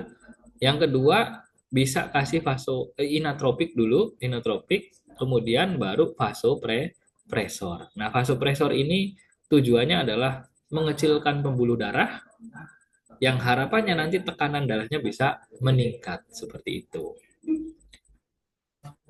Nah, ini teman-teman tabel ringkasannya ya, teman-teman kita fokus saja nih baca di sini ya, baca di keterkaitannya dengan keperawatan. Apa sih keterkaitannya dengan keperawatan ketika nanti obat-obatan itu diberikan? Ya, yang pertama, teman-teman harus perhatikan ya pemberiannya via central line. Ya, kemudian monitor HR. Jadi siapa yang memonitor HR ya? Perawat otomatis akan memonitor nadi dari si pasien. Kemudian tekanan darah ini juga harus dipantau. Maka jangan sampai nih terjadi perburukan atau hipotensinya semakin parah ya. Kalau misalkan sudah diberikan dobutamin, dopamin tapi masih terjadi hipotensi, maka perlu dipertimbangkan untuk penambahan vasopresor. Maka kita harus segera kolaborasi lagi dengan medis ya. Ini sudah dikasih nih dosisnya 2 miligram mikrogram. Tapi kok belum naik tensinya. Nah, ini segera dilaporkan. Hentikan jika terjadi takiaritmia. Ya, jadi ada kondisi nadinya tiba-tiba cepat dan tidak beraturan irama EKG-nya. Kemudian monitor vasokonstriksi perifer pada dosis sedang dan berat. Ya, jadi jangan sampai nanti terjadi vasokonstriksi perifer. Jadi pembuluh darah perifernya itu terlalu mengecil. Nah, kalau terlalu mengecil, peredaran darahnya nggak bisa sampai juga ke perifer, terutama pada dosis yang sedang sampai berat. Kemudian yang selanjutnya nih monitor HR, apalagi kalau sudah lebih dari 100 kali per menit. Nah, ini sudah alarm nih ya, alarm. Karena otomatis denyut nadinya akan meningkat. Kemudian monitor terjadinya dyspnea atau edema paru. Nah, ini bisa jadi noradrenalin ini meningkatkan denyut nadi ya, tapi darah yang dipompa itu justru malah terperangkap di paru-paru ya, makanya sering terjadi tiba-tiba sesak napas plus paru-parunya jadi edem ya.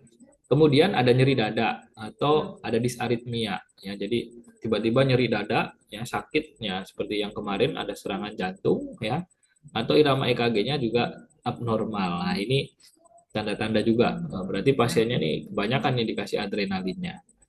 Kemudian monitor gagal ginjal akibat iskemia. Jadi misalkan terjadi iskemia ya, kemudian dilihat urin outputnya kok sangat sedikit.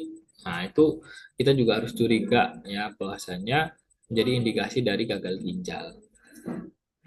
Kemudian yang selanjutnya ini juga monitor TDHR, kemudian refleks takikardi yang dapat terjadi. Ini untuk obat-obatan NTG, sifatnya vasodilator. Ya, jadi ini obat-obatan yang bisa kita berikan pada pasien-pasien dengan shock kardiogenik. Memang kalau kardiogenik cenderung untuk pemberian cairannya itu kita sesuaikan kebutuhan ya. Tapi ya kita akan bermain di obat-obatan ini untuk memperbaiki fungsi pompa jantungnya. Yang selanjutnya ada shock sepsis. Nah, shock sepsis ini kita nanti akan resusitasi cairan, ya, karena kalau shock sepsis ini nanti eh, apa namanya, kita harus berikan obat-obatan juga dan juga harus berikan cairan juga, ya. Nah, cairannya apa? Cairan infus bisa kristaloid, ya. Jumlahnya berapa? 30 mili per kilogram berat badan. Nah, jadi untuk shock sepsis ini nanti ada dua tindakan yang penting untuk teman-teman lakukan. Yang pertama resusitasi cairan sebanyak 30 mili per kilogram berat badan. Ya, itu untuk shock sepsis. Ketika nanti, nah ini tadi kita berbicara MAP ya. Oh sorry, ini MAP-nya bukan 66, 65. Ini salah pencet sayanya. Jadi resusitasi cairan diberikan dengan jumlah 30 mili per kilogram berat badan. Diberikan dalam waktu 3 jam. Jadi kalau ketemu pasien-pasien shock sepsis, ya tadi shock sepsis, indikasinya berarti ada terjadi infeksi. Nah, ini kita berikan cairan 30 mili per kilogram berat badan dalam waktu 3 jam pertama. Untuk apa? Untuk mencapai MAP yaitu 65 mm Hg.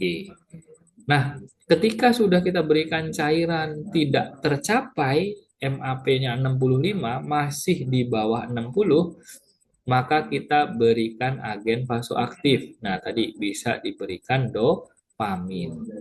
Kemudian, kalau misalkan SPO2-nya di bawah 70%, kita bisa rekomendasi transfusi darah, ya, atau transfusi pack red blood cell.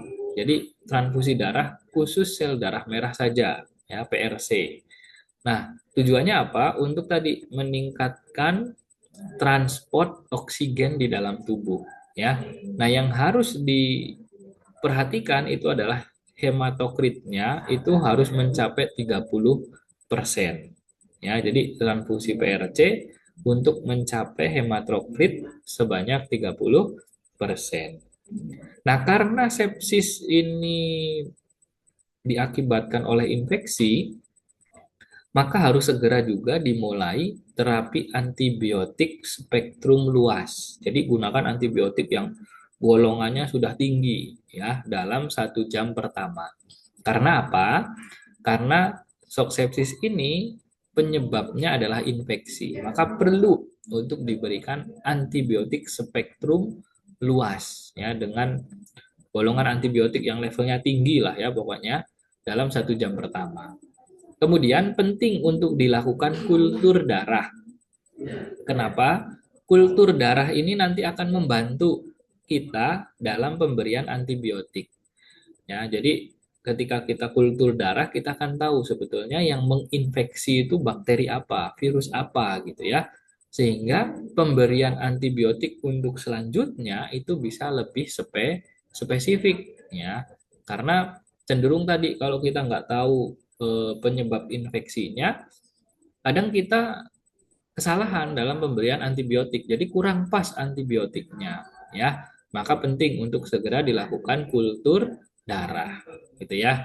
Nah, kultur darah ini sedikit cerita teman-teman bahwasanya kultur darah ini memang kalau di Cirebon saya pernah tanya-tanya, kultur darah ini butuh waktu yang lama. Karena kultur darah ini harus dikirim dulu ke pusat. Ya, jadi di Cirebon nih belum bisa sepertinya untuk melakukan kultur darah karena nanti akan dicek tuh ya pemeriksaan darah itu sebetulnya bakteri apa atau virus apa yang menginfeksi pasien sehingga pemberian antibiotiknya bisa lebih spesifik. Kemudian nah ini untuk shock yang berikutnya ada anafilaktik ya. Anafilaktik ini karena tadi ya alergi ya. Nah, yang pertama kita harus berikan epinefrin. Tujuannya untuk vasokonstriksi atau mengecilkan pembuluh darah.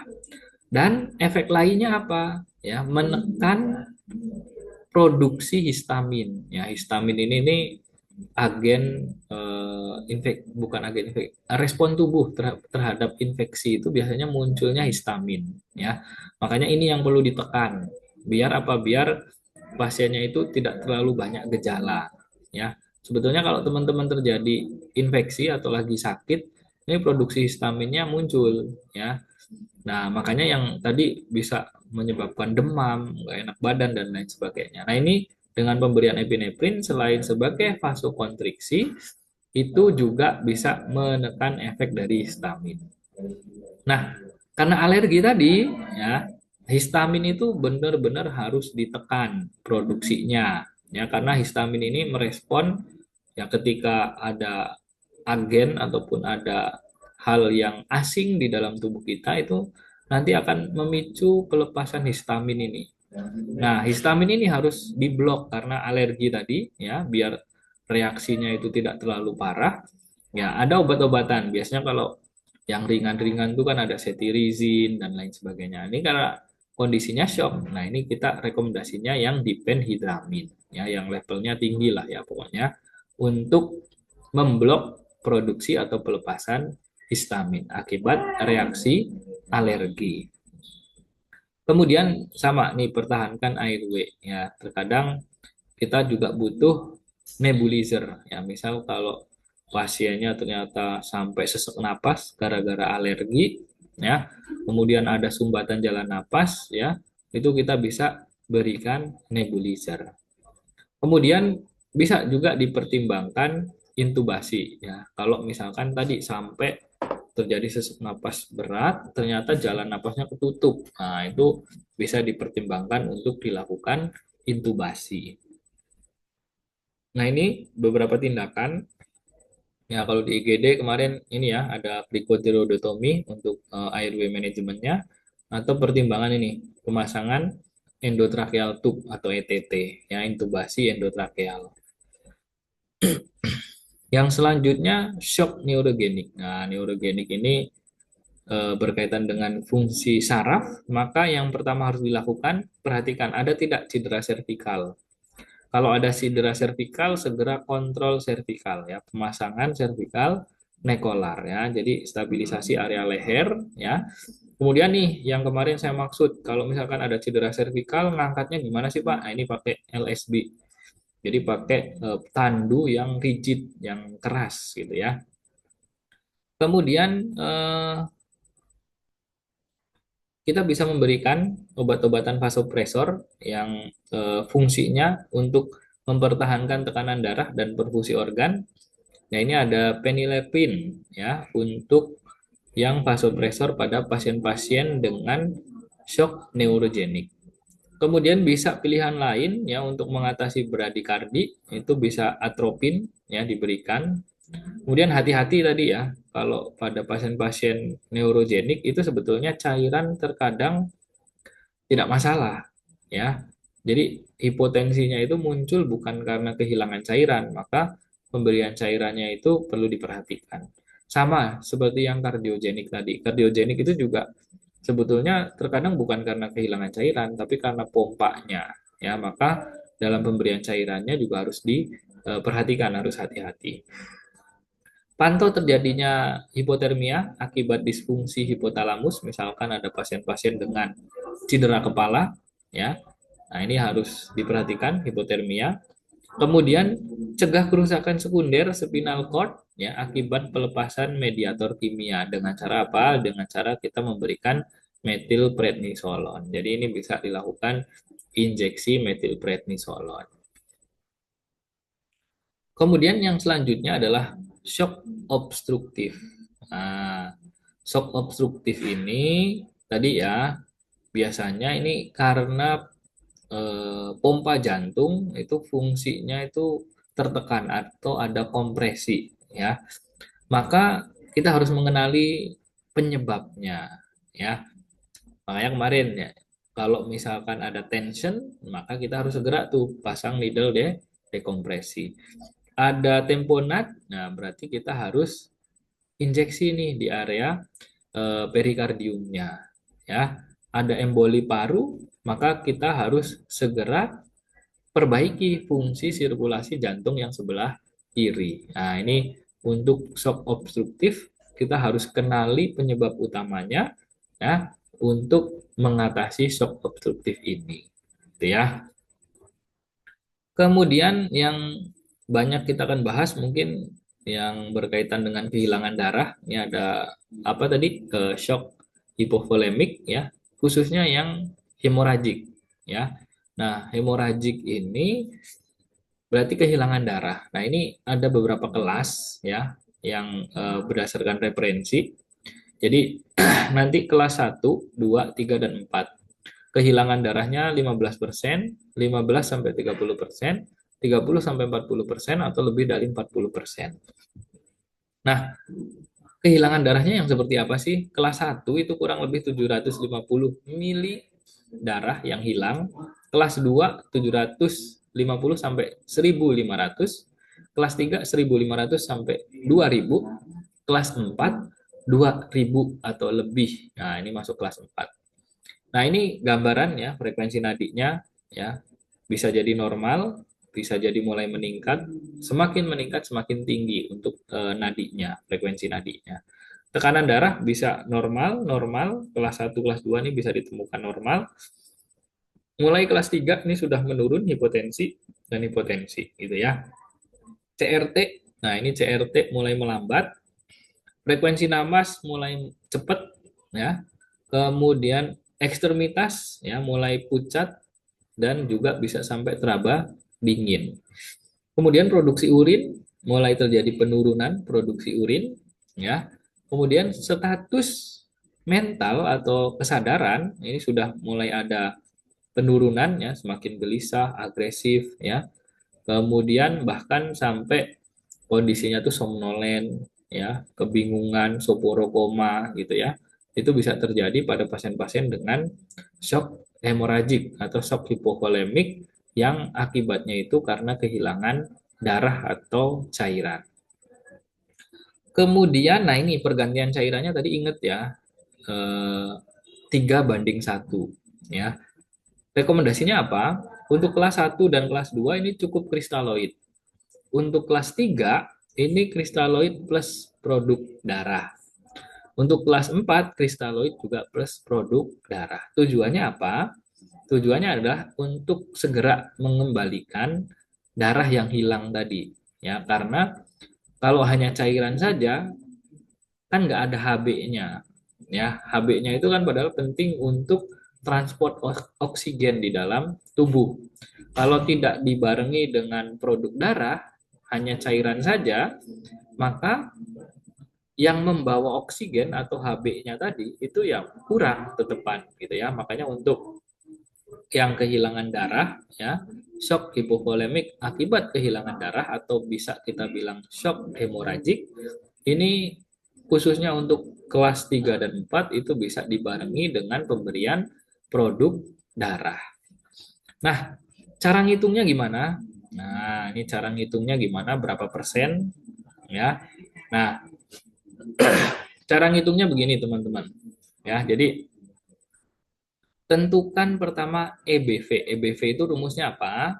Nah, ini teman-teman mungkin sudah boleh nih mulai mencatat nih ya rumus-rumus penting tadi ya. Misalkan ini EBV, Estimated Blood Volume. Ya, jadi estimasi cairan atau darah di tubuh seseorang itu berapa sih? Nah, ini rumusnya ya. 70 mili kali berat badan. Contoh saya beratnya 50 misalkan ya. Berarti 70 kali 50. Nah, itu estimasi estimasi darah yang ada di tubuh saya ya. Jadi 70 kali 50 itu ketemu 3.500. Ya, berarti cairan atau darah yang ada di dalam tubuh saya itu kurang lebih 3.500 mili ya atau 3,5 liter ya. Kemudian untuk menentukan kelas shocknya berdasarkan tanda gejala bisa lihat di tabel tadi ya. Untuk mengetahui persentase kehilangan darahnya, nah kita bisa menghitung pakai rumus lagi ya. Jadi rumusnya adalah estimated blood loss atau estimasi kehilangan darahnya ya. Nah, yang pertama nih bisa dilihat tanda gejala shocknya tadi kan. Misal saya balik ya. Tadi kan saya sudah ketemu ya 3.500 untuk perkiraan darah di tubuh saya. Nah, saya akan lihat kelas shock saya tuh ada di mana dengan cara apa? Melihat tanda gejala. Contoh nih misal ya. Misal nih pasiennya tanda gejalanya frekuensi nadi, katakanlah saya nadinya sudah lebih dari 100 ya. Kemudian tekanan darahnya katakanlah sudah mulai turun ya. Kemudian napasnya di antara 20 sampai 30 ya. Kemudian CRT-nya sudah lebih dari 2 detik. Sudah pucat ya, produksi urinnya sudah mulai berkurang. Terus saya juga sudah mulai gelisah misalkan. Nah, ini kan saya ada di level ini kan. Nah, saya ada di level ini kan, level 2. Maka, teman-teman, berarti ketika tanda gejala kita ada di level 2, nah ini persentase kehilangan darah kita 15 sampai 30%. Ya, 15 sampai 30%. Nah, ini bisa kita kalikan nanti. Nah, persentasenya gimana? Katakanlah 15 kali EBV-nya berapa tadi? Kalau saya EBV-nya adalah 3.500 ya, maka katakanlah 15 kali 3.500. Oke, sorry. 3.500, 3.500. Mana sih? 3.500 kali 15%. Maka 15%-nya itu saya kehilangan darah 525. Nah, ini 15%-nya ya. Sekarang 30%-nya. 1.500 kali 30%. Nah, 1050. Nah, artinya saya kehilangan darah itu perkiraan itu antara 525 sampai 1050. Nah, sampai 1050. Itu persentase kehilangan darah saya. Kurang lebih segitu. Ketika saya berada di level 2 atau shock level 2 tadi. Nah, persentase ini teman-teman, ya, persentase ini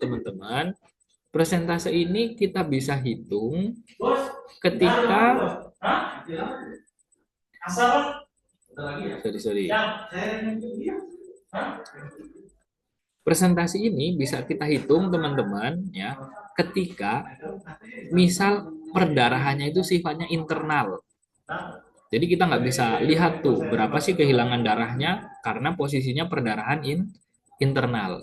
Yang kedua, mungkin kita menemukan pasien itu nggak bisa memperkirakan kehilangan darahnya itu berapa karena kejadiannya mungkin sudah di luar rumah sakit. Misalkan ada kecelakaan patah tulang, kemudian kehilangan darahnya sudah di luar rumah sakit. Sampai di rumah sakit kondisinya sudah dihentikan perdarahan, tapi ditemukan tadi kondisi shock, tanda-tanda shock.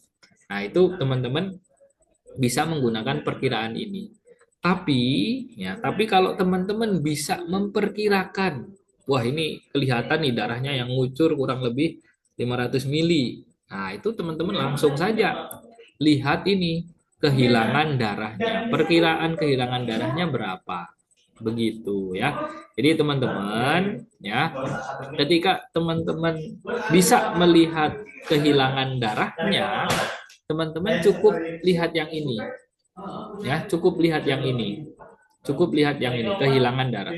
Tapi kalau kehilangan darahnya nggak bisa kita prediksi, nggak bisa kita lihat perkiraan kehilangan darahnya itu berapa, kita nggak bisa lihat kehilangan darahnya ngocor seberapa banyak gitu ya, itu baru teman-teman bisa hitung pakai rumus yang tadi. Nah, sudah ya, katakanlah tadi ketemu 500 sampai 1000 ya, estimasi kehilangan darah saya. Maka teman-teman tadi ingat rumus 3:1. Kalau kehilangannya 500 ya berarti minimal kita diberikan cairan sebanyak 1.500 untuk cairan infusnya ya. Jadi, ini kira-kira kehilangan 500 cc darah atau 500 mili darah. Maka kita pasang infus, kasih 1.500. 1.500 itu berarti 3 kolef. 3 kolef untuk cairan infusnya. Ya, karena setiap satu plabot atau satu kolef, itu cairan infusnya adalah 500 ya, tiga kalinya berarti tiga kali atau tiga pelabot infus yang harus kita berikan. Oke, nah ini jenis cairan yang bisa diberikan teman-teman ya, ada kristaloid, ada ringer lakat, NaCl, ini maksud kristaloid. Nah, ini memang menjadi pilihan pertama ya. Jadi kalau memang ada ya pakai ini dulu ya, karena ini sangat mendekati cairan tubuh ya. Tapi kalau tidak ada bisa ke koloid, bisa ke produk darah. Atau nanti tadi kalau shocknya berat, klasifikasi 3-4, maka kita bisa campuran. Bisa kristaroid plus produk darah yang kita bisa berikan ke pasien.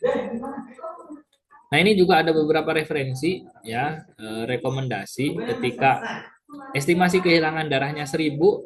Ya, ini tadi ya, 3:1 tuh gini. Kehilangan darahnya 1.000, maka kita ganti nih 3.000 mili kristaloid atau 1.000 mili koloid ya. 1.500. Nah, ini 1.500 kristaloid plus 1.000 koloid atau 4.500 kristaloid. Nah, ini kan 1:3. Ini juga 1:3 ya. Kemudian kalau 2.000, nah 2.000 ini bisa 1.000 mili kristaloid, 1.000 mili koloid, dan 2 unit darah, 2 kantong darah. Atau 3.000 kristaloid plus 2 kantong darah. Ya, ini untuk campuran yang tadi, misalkan masuk ke kelas 3 atau kelas 4 tadi. Kemudian evaluasinya apa? Nah, ini evaluasi yang terakhir, teman-teman perlu lihat perfusi jaringan efektif ya atau optimal dengan kriteria kulitnya mulai menghangat, pucatnya hilang, turgor kulit normal, CRT kembali kurang dari 2 detik, vena jugularis tidak mengalami distensi. Kemudian tekanan darah bisa naik nih 20 mmHg. Kemudian intake outputnya seimbang, HR-nya normal, RR-nya mulai teratur, MAP-nya minimal 65 ya, syukur-syukur bisa sampai ke 70 mmHg. Urin outputnya bisa 30 sampai 60 mili per jam untuk pasien dewasa ya. Jadi ini eh, hasil evaluasi ketika teman-teman nanti sudah melakukan resusitasi pada pasien-pasien shock, ini perlu dilihat. Jadi tanda-tanda shocknya sudah mulai pada hilang gitu ya. Oke, mungkin itu yang bisa saya sampaikan teman-teman ya. Sebelum saya cukupkan, nah seperti biasa kita akan buka sesi diskusi. Monggo silahkan yang ingin bertanya. Kalau tidak ada pertanyaan, berarti saya yang bertanya nanti ya. Silahkan.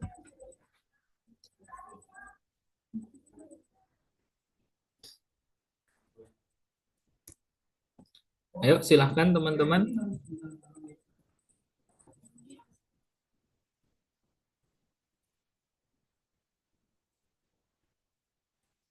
Ada pertanyaan? Kalau tidak ada, berarti saya yang bertanya. Bapak mau nanya, Oke, silahkan.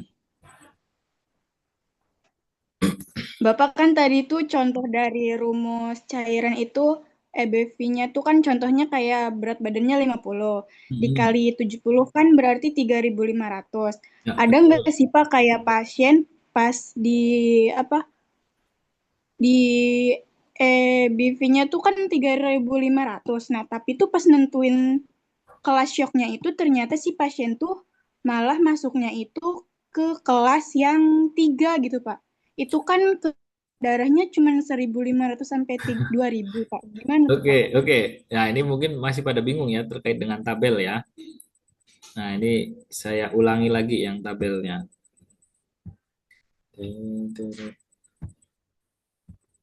Nah, ini tadi pertanyaannya dari Nuri ya. Saya tampilkan lagi. Nah, Nuri, nah ini mohon diperhatikan ya Nuri ya dan teman-teman lainnya ya. Mungkin tadi pada bingung nih tabel. Nah, tabel ya. Sudah muncul? Sudah ya? Oke, perhatikan, perhatikan. Nah, perhatikan ya. Tadi kan rumusnya ada EBV sama EBL. Betul? Betul ya? Oke. Ya, EBV itu adalah darah di dalam tubuh kita. Jadi perkiraan darah yang ada di dalam tubuh kita. Jadi ini tidak untuk menentukan kehilangan darahnya. Yang untuk menentukan kehilangan darahnya nanti namanya EBL, Estimated Blood Loss. Oke, gitu ya, dipahami dulu. iya EBV, Pak. EBV itu darah di dalam tubuh kita, itu perkiraannya berapa? Tadi kan saya kasih contoh 50. Kalau berat saya 50, perkiraan darah di dalam tubuh saya itu 3.500 ya, atau 3,5 liter darah yang ada di tubuh saya. Nah, itu bukan untuk menentukan yang ada di tabel. Yang di tabel ini adalah kehilangan darah.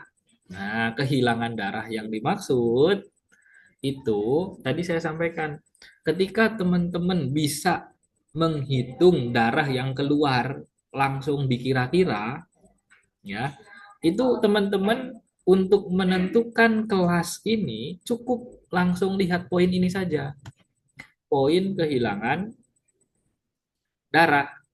Misal nih, pasiennya datang, ya, terus dia patah tulang, ya, terus kita bisa perkirakan darah yang hilang itu berapa cc. Nah, teman-teman cukup langsung lihat ini saja, nggak perlu lihat yang kondisi lainnya, karena dengan melihat kehilangan darah ini, perkiraan kehilangan darah ini, kita sudah bisa langsung menentukan pasien itu ada di kelas berapa. Gitu ya. Dipahami belum, Nuri? Iya Pak. Jadi Tadi salah. kalau bisa dilihat kehilangan darahnya berapa, bisa diperkirakan, berarti langsung lihat poin ini saja, poin kehilangan darah. Katakanlah perkiraan saya nih kehilangan darahnya 1.500, oh berarti antara kelas 2 sama kelas 3. Nah, nanti kita lihat nih tanda gejala yang mendukungnya, gitu ya. Nah, rumus ini itu kalau kita tidak tahu berapa sih darah yang hilang, misalkan tadi perdarahannya ada di internal, jadi ketutupan. Nah, contoh fraktur tapi tidak terbuka, jadi perdarahannya ada di dalam. Ya, nah ini kita bisa pakai rumus ini. Caranya apa? Pertama hitung EBV-nya dulu. Kalau sudah ketemu EBV, lanjut lihat tanda gejala. Nah, jadi lihat tanda gejala. Oh, EBV saya tadi 3.500. Kemudian datang dengan tanda gejala syok. Nah, datang dengan tanda gejala shock. Tapi saya nggak lihat ada perdarahan, perdarahannya internal karena ya. Maka saya lihat tanda gejala shocknya. Saya itu masuk ke tanda gejala shock di kelas berapa? Tadi saya contohkan, oh pas saya periksa ternyata nadi saya itu sudah lebih dari 100. Tekanan darah saya sudah mulai menurun misalkan. Kemudian pernapasan saya ternyata di antara 20 sampai 30. Nah, CRT-nya sudah lebih dari 2 detik. Kondisinya pucat, produksi urin saya sudah 20 sampai 30 mili per jam. Saya sudah mulai gelisah. Maka kan saya ada di kelas 2. Nah, ya kan? Secara tanda gejala saya sudah ada di kelas 2. Nah, cukup nanti lihat ini 15 sampai 30%. Dengan tanda gejala ini, ya, karena saya tidak bisa lihat darahnya yang hilang itu berapa, maka saya masukkan ke rumus.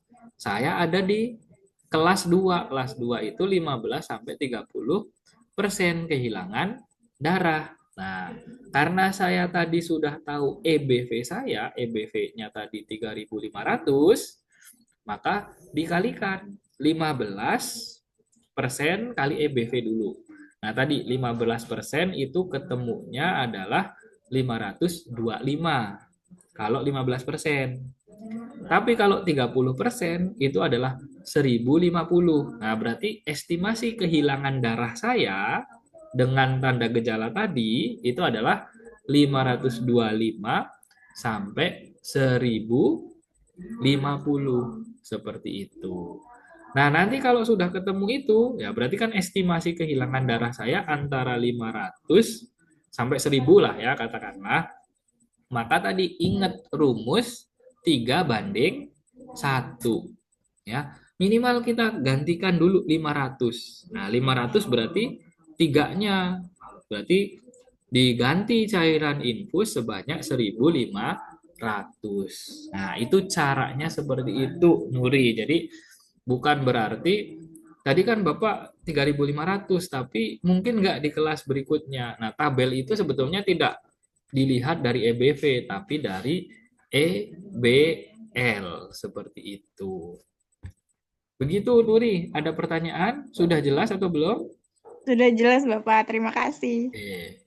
Nah, ini tadi mungkin agak bingung ya membaca tabelnya dengan rumus ini. Jadi, sebetulnya rumus ini kalau kita itu nggak bisa melihat langsung kehilangan darahnya. Contohnya tadi, perdarahan tapi ada di internal gitu ya. Atau tadi pasien datang, kondisinya sudah tanda-tanda shock, tapi kita tidak melihat. Oh, karena darahnya sudah berhenti, datang ke rumah sakit sudah dibebat misalkan. Tapi kok masih ada tanda shocknya? Nah, ini bisa kita masukkan ke rumus ini. Oke, baik. Nah, ini mungkin juga menjawab untuk pertanyaan-pertanyaan yang masih bingung yang lainnya juga ya. Jadi mungkin pertanyaan Nuri tadi mewakili teman-teman yang lainnya yang masih bingung gitu ya berkaitan dengan tabel dan rumus. Oke, ada lagi teman-teman? Ingat ya, rumusnya 3:1 untuk hemoragik. Tapi untuk tadi contoh misalkan sepsis itu pakainya 30 mili per kilogram berat badan ya.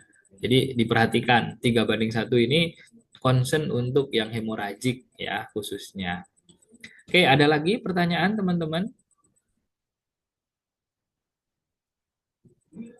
Ayo silahkan. Ada tidak?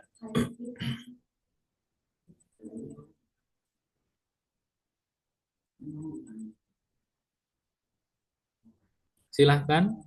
Nah, ini tadi sudah ada satu pertanyaan dari Nuri. Ada lagi pertanyaan?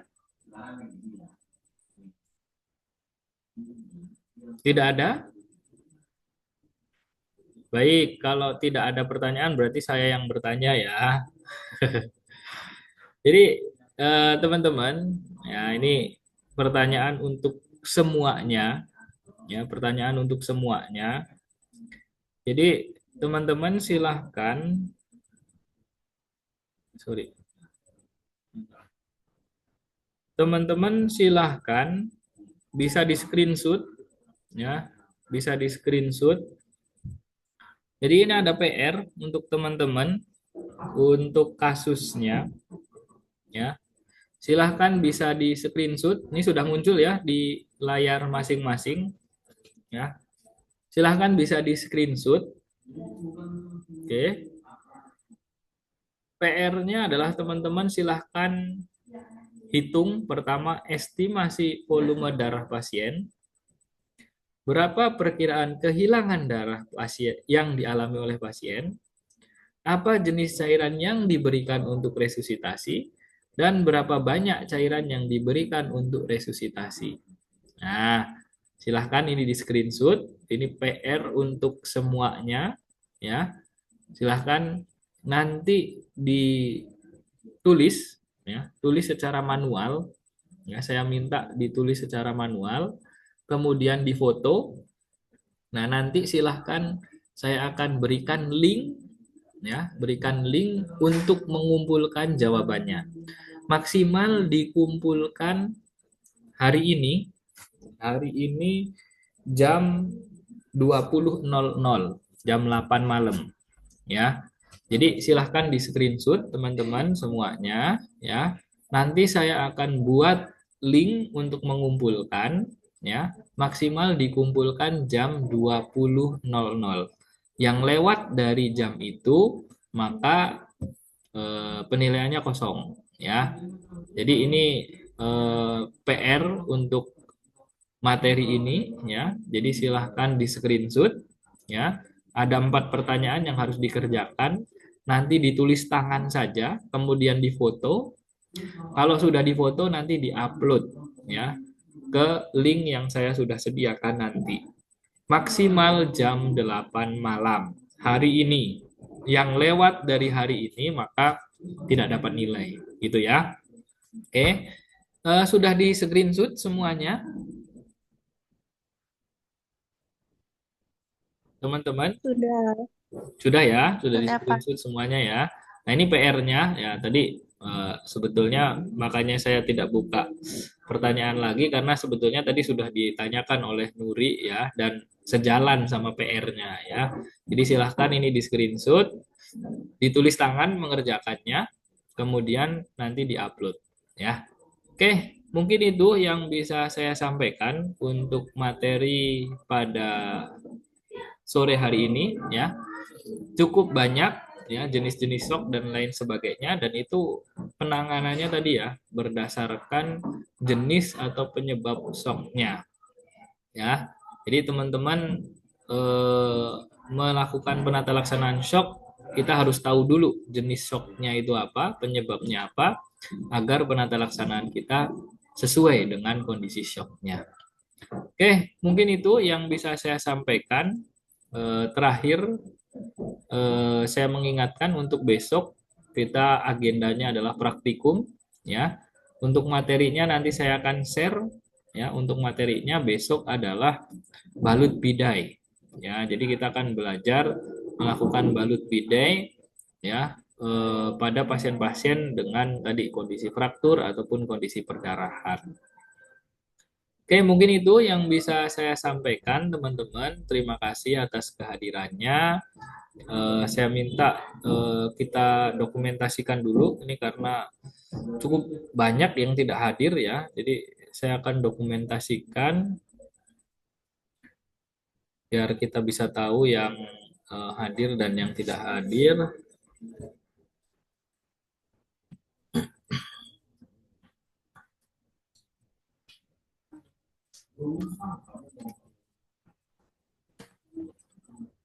Kemudian